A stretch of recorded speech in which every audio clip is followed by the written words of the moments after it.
Good afternoon. I was elected, as you recall, and some of my colleagues from Ulster County are here, so I have to tell the truth. I was elected, as you just heard, in 1981, and so I've been coming to these meetings for a third of a century, which seems extraordinary to me. And I was actually on this board for a while, which was a great opportunity, and I made some really lifetime friends. First thing I did when I was elected was back the wrong person for chairman. The second thing I discovered was that I'd been assigned to the mental health committee. I always thought there was some connection between those two things. And I began a 12-year seminar on how government really works. And I could regale you with stories about what I learned, many of which you have similar stories and you would already recognize and know, but that's not my purpose today. My purpose is to perhaps suggest to you by the time I finish speaking, which I hope will not be the usual professor's length, I expect it won't, to convince you that professors have something to give back after they've had the experience of helping to govern in what I regard as the most important local governments in New York. At the same time, I value all local governments in New York. I'm like a guy from Lake Wobegon. All my children are slightly above average. So, for you, those of you who know that radio show. So a third of a century, and when I look at the program, I find lots of the concerns are not new. We're worried about our relationship with the state, expectations, demands, limitations, and so on. We're worried about our relationship with each other. What can we learn from each other? We're concerned about how to govern effectively at as legislators and executives, and how we might interact with our employees to maximize performance for the people in our jurisdictions. We connect with local leaders across the country to try to gain understanding of best practices. So when you look at the general level, we're always concerned, we persist in our concern about the same things, even though the specific examples may differ. And at the same time, we're in an entirely new environment from time to time. I'm carrying a machine around in my pocket that has more power than the computers we used to run the college when I was first hired. And I'm always on that tether. Somebody can always find me. And that's not a happy circumstance sometimes. The diversity of our communities, I know in Oneida County, I talk to the press sometimes, in Oneida County about challenges there. The diversity of our populations is extending rapidly. And we're challenged to understand the demands and expectations of different cultures have of governments, not only in urban New York, but across rural New York. And these, in fact, in my opinion, are great strengths for New York as we attract people with high energy and commitment who will build our communities. So everything's the same and everything's different. Additionally, we're in a room of enormous diversity. I was reading a governing magazine the other day, and it said that there were 3,144 counties. I always thought there were 3,006 counties, so I have to go look for the other 138. But among those counties, 146 contain half the population of the country, and the rest, the other half. So think about the diversity of size and scale in our governments, which are all in the same category and yet have to act at different scale. In New York, the 6 biggest counties have budgets of over half the total spending of counties, 56%. I checked that out. And of course, New York City, which is a member of this association, has a budget of in excess of $73 billion. So the size and scale of governments doing the same thing is challenging, and we have to do the same thing in different ways in different places because of the scale challenge that we face. So we face great diversity. We try to find a common mission, achieve common missions in very different circumstances, and yet we face similar problems. I want to start with some premises that are very important. First, I always believed that the hierarchical presentation of government with the national government on the top and local governments at the bottom was a misrepresentation of, this triangle is a misrepresentation of importance. And I think the importance is just the reverse. I think that local governments are most impactful on people's daily life and most important in creating the quality of life, and in fact most important in creating opportunity. They're most connected with community. When I was in office and walked through the ShopRite, people would stop me and tell me what was on their mind. They knew I was a local elected official. I was more accessible than anybody, as a local official, than anybody working at this, in the state government or anybody working in the national government. In fact, people brought their state and their national concerns to me because they knew I was elected. They didn't know quite what I did, but they knew I was elected, and if they had something they wanted to talk about, I could help them make the right connection. So I start with the notion that we're very important in counties. And the people of the United States, in recent polls by the Pew Charitable Trust, express a favorable view of local government over state government and over national government. And that favorable view persists. And I think the reason for that is that you would see I identify, even though I'm long out of office, that we do the most important jobs for them. We're accessible, we're their neighbors, they know us, and they value those relationships because they know us and they trust us. So we should give consideration to that fact and not buy in to that pyramid when we're engaged with others. And I say that whether it's the governor or a congressman or a member of the U.S. Senate. It's a peer relationship, not a hierarchical relationship. Second premise is that the problems of local government have been wrongly defined and therefore wrongly understood. And I say this conceptually for your consideration. What do I mean by that? Well, I was on the Spitzer Commission. Some of you may remember that Stan Lundeen headed a commission on local government, would I call it reform? The word reform was not used probably because it arouses immediate enmity. But the governor met with us, and the first thing he told us was that there were too many governments. And the second thing he said, he implied or suggested that eliminating governments was the goal.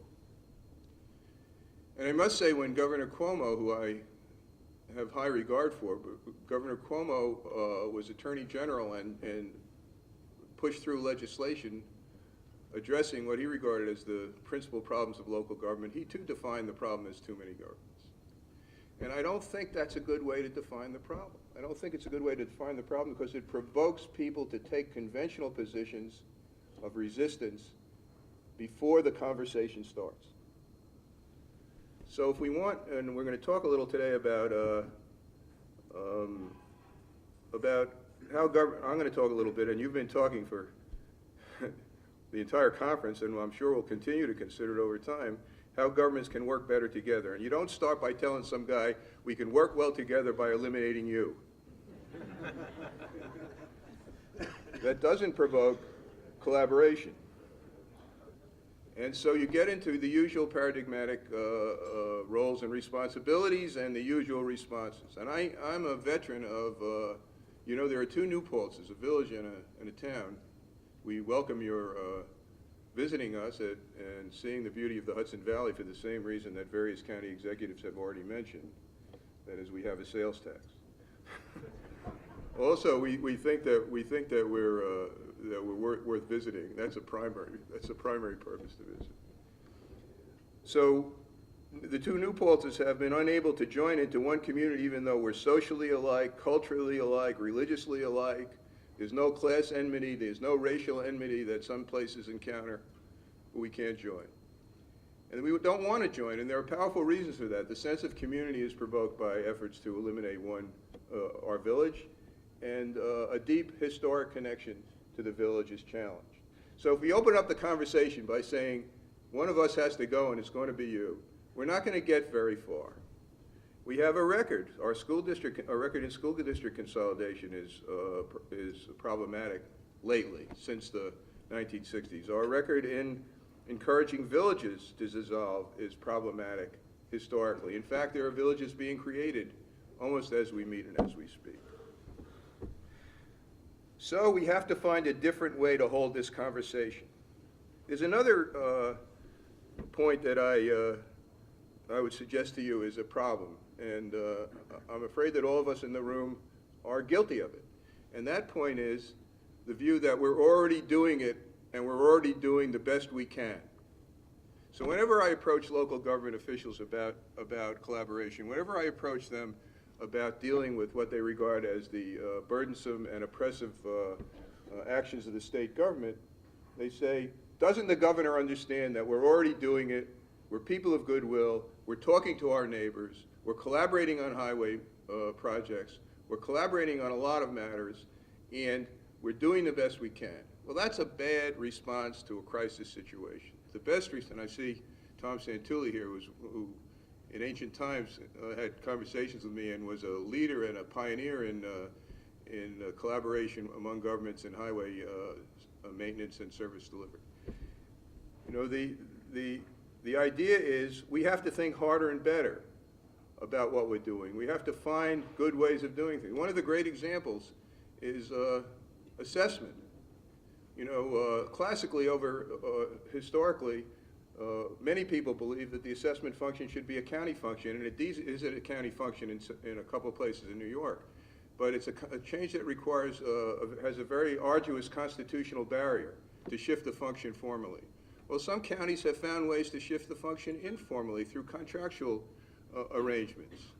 So instead of saying we can't do it and we won't do it, those places found a way to do it without sort of a workaround, I suppose you'd call it, bypassing the constitutional requirements by doing something contractually where the county essentially is helping localities cut costs and provide quality, full value assessment.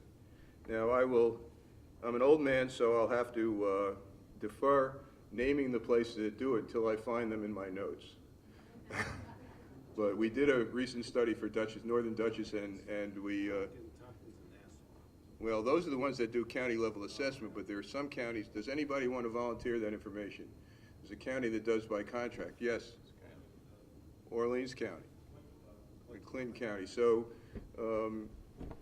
an example of, instead of saying we already do it the best we can, finding a way to do it and seeing if it's desirable. And there's lots of steps. You've got great speakers showing you how to lead in that circumstance that I could offer some examples too.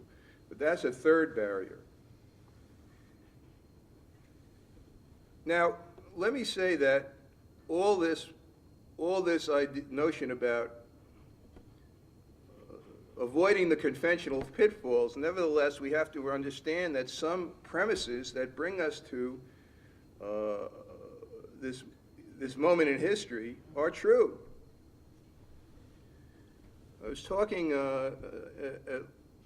earlier today with a gentleman, and I said, you know, the counties were largely in place as governments. Their boundaries were set by 1898. Nassau County was created in 1898, and Bronx County in New York City was created in 1914. So we've had this set of boundaries, not barriers, but boundaries for 100 years. And the towns have been substantially in place for that long. Villages have had some changes. We haven't created a city since 1942 in New York, and that's purposeful. The state doesn't want any more cities created in New York, and creating them requires state action. So before we had the automobile, we had the current boundaries. Before we had the computer, before we had all the conveniences that we understand in modern life. In other words, technology has transformed life, but we haven't transformed our premises, our structure, our defining boundaries. So we are operating in an organizational paradigm that's old. Now, we might want to defend it, but if we want to defend it and not give consideration to alternative boundaries, which I'm arguing we shouldn't do because we provoke people and we don't end up getting much done, or we can't do most of the time, almost all the time, then we have to recognize that we have to find alternatives. We have to find alternatives to transcending the heritage of 19th century structures in the 21st century. No corporation would operate in this paradigm. In fact, Drucker, the great corporate analyst of corporate organization, has argued that there should be creative destruction in corporate operations every generation. We choose not to do that, perhaps for good reason. But we have to find ways to operate this system, or this, what I call network. It's not a system, because system work suggests somebody designed it. It grew, it evolved. We have to find ways to do that then creatively and in different ways, and through different paths. So, the myths. Let's not say we can't do it. Let's not accept that we're at the bottom of the pyramid.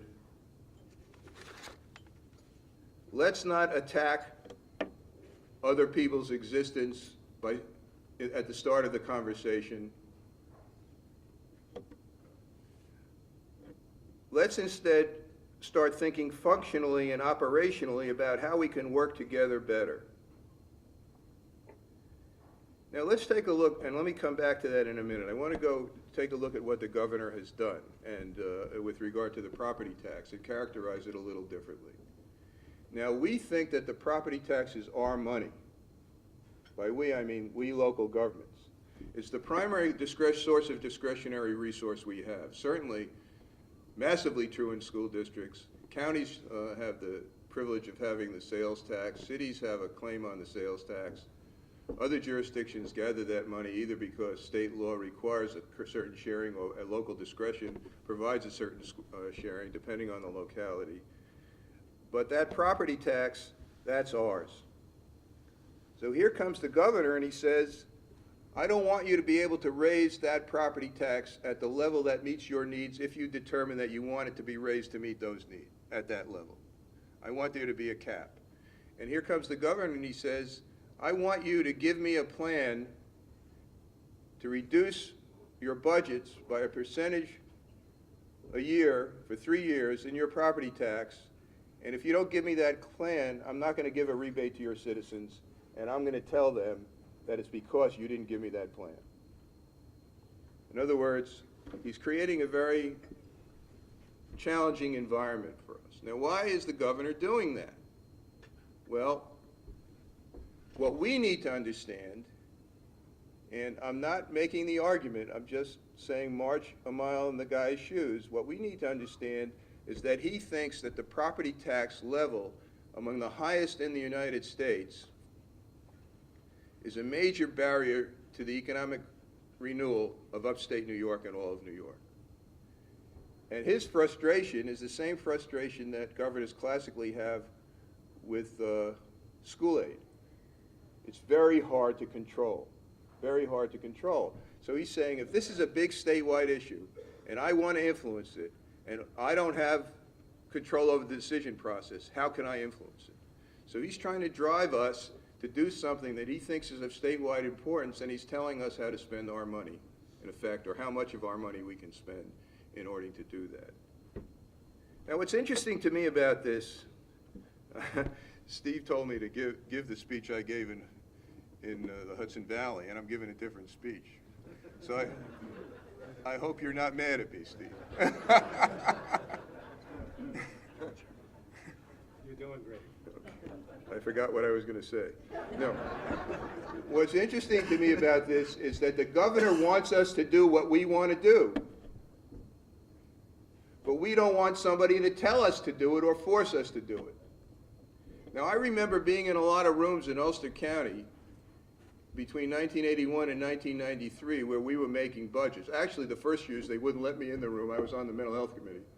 But ultimately, through a series of circumstances hard to fathom, I actually got into the Ways and Means Committee. And we were in rooms, and what was the conversation about? The county administrator would come in and say, here's what we have to spend to maintain service levels at the level of last year, and here's our projection of the sales tax and other revenues, state aid. Here's the gap. The gap filler is the property tax. We're going to have to raise the property tax by 8%. Hypothetical number. And we would say, we won't do that. We don't want to raise the property tax by more than the cost of living increase, say 3%. Now, what were we really talking about? We had to find other money to pay that bill, fund balance or other revenues, or, well, I hope not reinterpret the sales tax revenue beyond reason, you know, but that was a temptation, to tell the truth. And we wanted that property tax contained and controlled. We thought that's what the citizens wanted. We thought that's what we wanted from our value system, and that's what we chose to focus upon. Sometimes we got it down to where we wanted it to be. Sometimes we couldn't achieve it fully, but that was a goal. So the governor is saying, across the state, in most localities, most of the time, I want you to do what you say you want to do. Now, we haven't thought about that, I think, or at least the local officials I talk to, school district superintendents and county officials I talk to and town officials I talk to, haven't thought about that because the guy's making us do it. He's throwing us into the briar patch. Now, and the threat is unpleasant. If I'm blamed for somebody not getting their rebate check, well, my reelection is at risk. It's an unpleasant threat. So, what do we do? We resist it. Why are you making us do it? We create maybe some backdoor escape passages, some of which are justified, and NYSAC's achievement of allowing demonstrable economies rising from collaboration from 2012 forward to count in this process, that's important. But we try to get some wiggle room when we should really be saying, in my opinion, or we should consider saying, because I'm not in a directive role in this speech, I'm in an advisory role in this speech, what we should be saying is, hey, here's a chance to do what we'd like to do and be heroes, if this is our value. Now, some people would argue that they'd rather incur certain additional costs than achieve containment of the property tax, depending upon what service was at stake. I may be assuming a set of values based on my experience being universal that isn't universal, but that's the premise of my suggestion. So how can we do it? So what we did in Ulster County, when we advised the county on that, was to say, by the way, Schuyler County, I just encountered in my notes for the example of the assessment collaboration. So if there's anybody from Schuyler County here, if so, forgive me for oversight and thank you for waiting. Okay, so what we did in Ulster County, I can give you some examples. What we did in Ulster County is we prepared a report and we said, really, there are some things we all do, like plow roads. So we have to look at the things we all do and see where that can be most efficiently and effectively done. What's the list of those things that we all do? We created 3 categories. Things we all do. You know, we send people out to plow the roads. Then there's another list of things that's a little more elusive, and that is things we have to do with each other. What does that mean? Things we have to do with each other. Well, we all collaborate in our personnel system. So the county, in general, the county maintains a civil service system that serves all the local governments in the county. There are some exceptions. Some cities maintain their own civil service system. So, is there an opportunity in the things we do with each other? Now remember that sometimes the things we do with each other, we end up trying to get the other guy to pay for. Now getting the other guy to pay for it is not an economy. That's a shift in the expense. In Ulster County, we're having a big fight on, some of you may know, we failed to get our sales tax bill, our sales tax authorization renewed, because we were having a big fight between our assemblyman and our county executive on the county assumption of the safety net expenses. Only county in New York State that didn't assume those expenses. Now the assemblyman wanted to shift the expense to the county. The county executive is responsible for his budget, not our budget, but his budget, and if it shifts to him, he has to come up with the revenues. Another example is election costs. Shifting election costs doesn't save the taxpayers money. It takes the payment out of a different pocket. Is there a way we can do elections that in net terms are more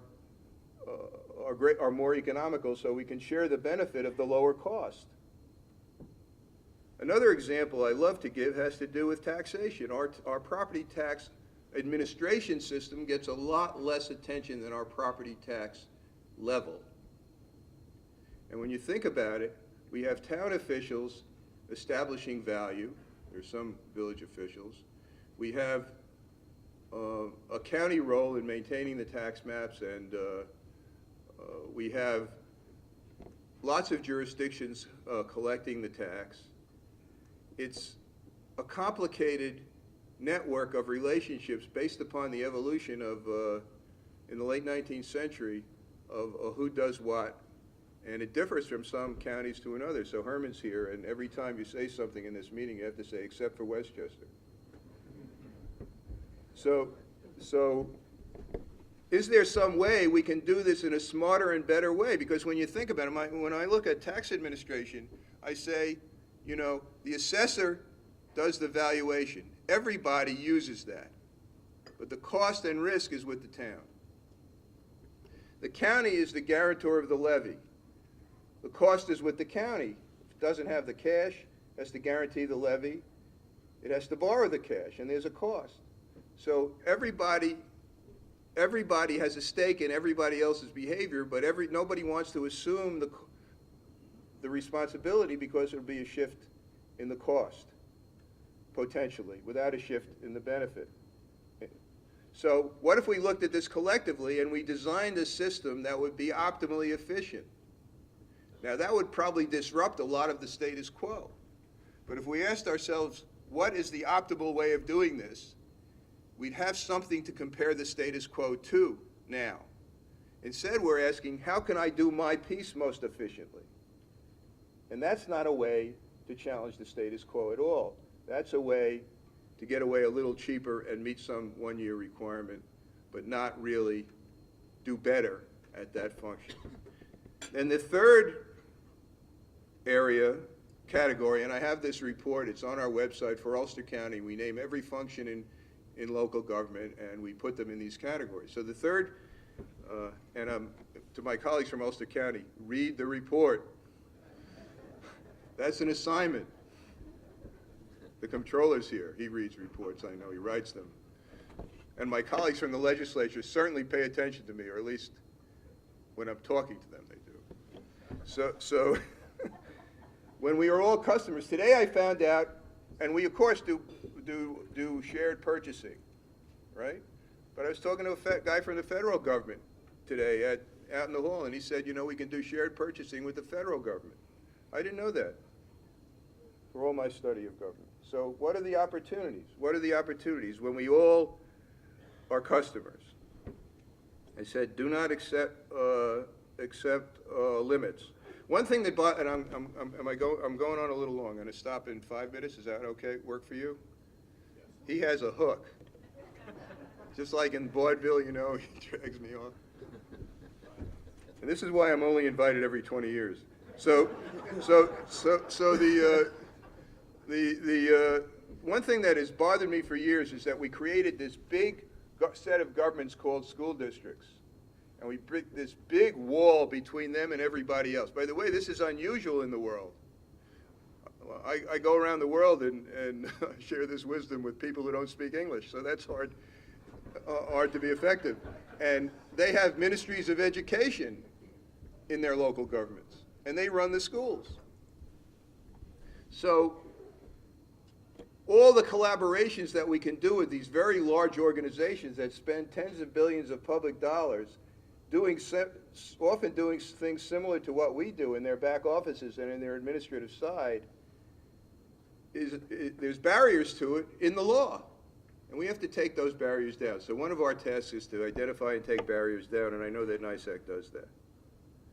Now we have some studies going on. I'm going to give you two examples, and then I'm going to sit down. First, a non-county study. We have a project called Ulster 2020. We have 8 school districts in Ulster County. We're saying how can they collaborate to be more effective, to lower costs, to meet the requirements that are upon them just as they're upon you. And of course we have a BOCES. We have a very good BOCES superintendent, and it's the BOCES job. But interestingly, and by the way, the county is the broker of collaboration. It is the government that the governor is turning to, and it's the government that is regional, and it is the government that should be taking the lead. Now, we would expect that in my opinion, we expect the BOCES to be taking the lead, but somehow the law is a little waffly about the BOCES taking the lead. It looks like the governor's not thrilled with that idea. You know, so the law is a little bit waffly.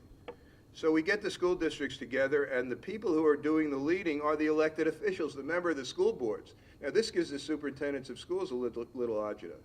Now, all these school board people are in the same room for all the school districts thinking about policy.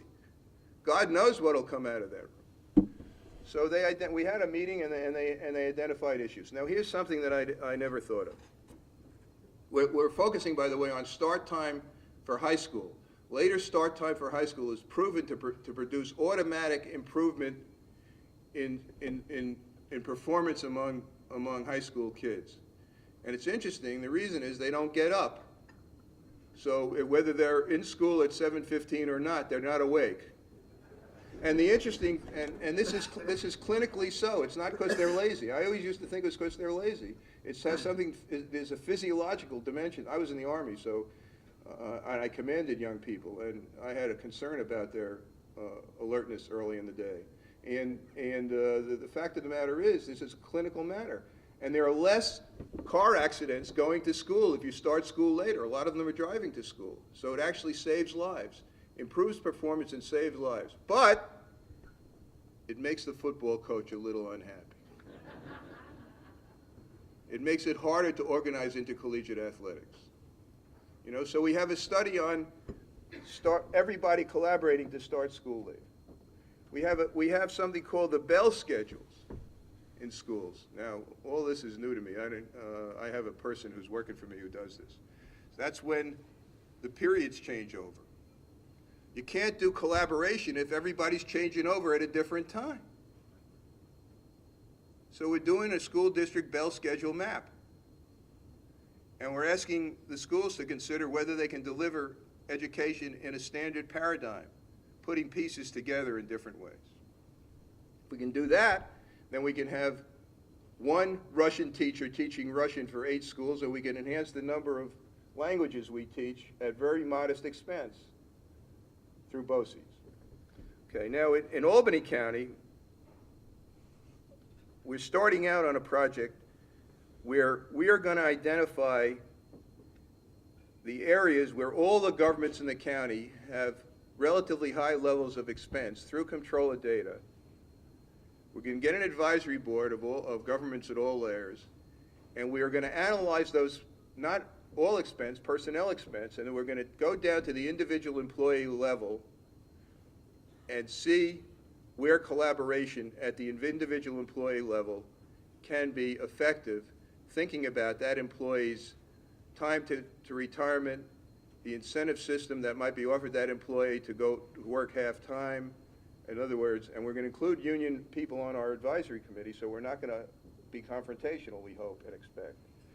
We're going to analyze at the employee level what's possible rather than analyzing at the government unit level.